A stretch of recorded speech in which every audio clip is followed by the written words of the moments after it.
اور یقین کریں یہ حضور کی نعت کا صدقہ ہے جو بوڑھا نہیں ہونے دیتا ہے۔ سبحان اللہ۔ یہ حضور کی نعت کا صدقہ ہوتا ہے جو بندوں کو بوڑھا نہیں ہونے دیتا ہے۔ میں اکثر کہتا ہوں جوان رہنا چاہتے ہو تو ان کی نعتیں پڑھنے کے عادی ہو جاؤ، ان کی نعتیں پڑھنے کے عادی ہو جاؤ، عمر 90 بھی ہو جائے گی نہ خون جوانی والا رہے گا، اور جو ان سے رشتے توڑ لیتے ہیں وہ جوانی میں بوڑھے ہو جاتے ہیں۔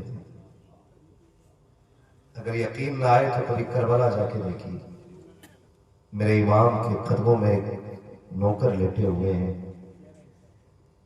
جن کو حبیب ابن مظاہر کہا جاتا ہے۔ کربلا میں سب سے زیادہ عمر دراز وہی تھے، ان کی عمر با اختلاف روایات 78 برس تھی، مگر سب سے پہلے امام کی جماعت سے میدان کربلا میں جانے والے وہی 78 سال کے بوڑھے تھے۔ میں وہ جملے اگر تنہائی میں بھی ہوتا ہوں تو کانوں میں گونجتے ہیں۔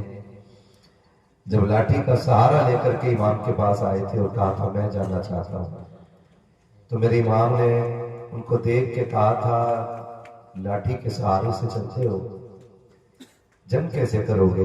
اسی وقت اپنی لاٹھی پھینک کے کہا تھا امام ایک بار گھوڑے پہ سوار کر دے، اگر چھٹی کا دودھ یاد نہ دلا تو علی کی وال کا اور وہی ہوا تھا، وہی ہوا بھی تھا۔ حبیب ابن مظاہر جب گھوڑے پہ بیٹھے تو عمر ابن سعد نے دیکھ کے کہا تھا لو جی یہ آیا ہے بوڑھا لڑنے کے لیے۔ آپ نے فرمایا تلوار نکال مقابلہ کر۔ جب تلوار چلی تو 8 یزیدیوں کو لمحوں میں اس 78 سال کے بوڑھے نے جہنم رسید کر دیا تھا۔ جب تلوار کا یہ رنگ دیکھا تو عمر ابن سعد نے کہا کہ یہ بتا اس عمر میں یہ طاقت کہاں سے لایا ہے؟ تو عمر ابن سعد سے 78 سال کے بوڑھے نے کہا تھا فرق نظر نہیں آتا، تو یزید کے ٹکڑوں پہ پلتا ہے میں حسین کے ٹکڑوں پہ پلتا ہے۔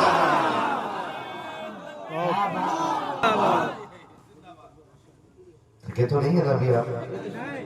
مجھے جمال بھائی نے کہا ہے کہ یہ بچہ ہمارا دوست ہے، اس کام سے ہمارے ساتھ ہے۔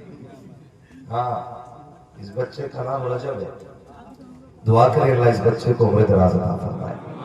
میں کبھی کبھی سوچتا ہوں مبارک بھائی، کبھی رات کے 3 بجے لوگ نا 4 سال کا بچہ اٹھا کے لے آتے ہیں، تو میں کہتا ہوں بھائی اس کو کیوں لے کے آئے؟ تو وہ کہتے ہیں کہ یہ سوتے ہوئے یہ کہہ رہا تھا کہ جب مماد رضا آ جائے گا تو ہمیں اٹھا کے دکھا دینا۔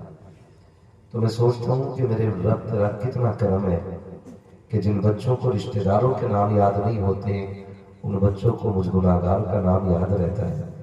پھر میں جھوم کے کہتا ہوں جب تک بکے نہ تھے تو کوئی پوچھتا نہ تھا، تم نے خرید کر ہمیں انمول کر دیا، تم نے خرید کر ہمیں انمول کر دیا۔ یہ تو حضور کے ذکر کی برکتیں ہیں، حضور کے ذکر کی برکتیں ہیں کہ آج جو دنیا جان رہی ہے، دنیا جان رہی ہے۔ نوجوانوں عادی ہو جاؤ نبی نبی کرنے کے، عادت بنا لو، عادت بنا لو۔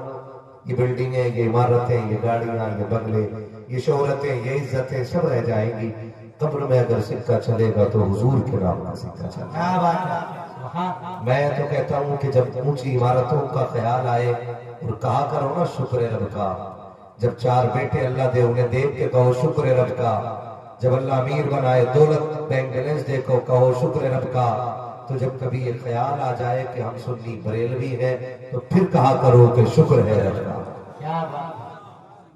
بریلوی ہونے پہ بھی رب کا شکر ادا کیا کرو۔ یہ بریلوی سے یہ نہیں کہہ رہا ہوں کہ ہم آپ کو سرما لگاتے ہیں، ہے نا؟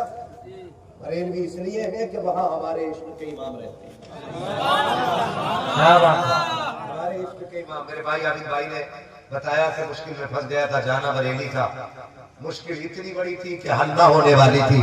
کہا یہاں بیٹھے بیٹھے آواز لگائی بریلی والے کو، کہنے لگے جو کام نہ ہونے والا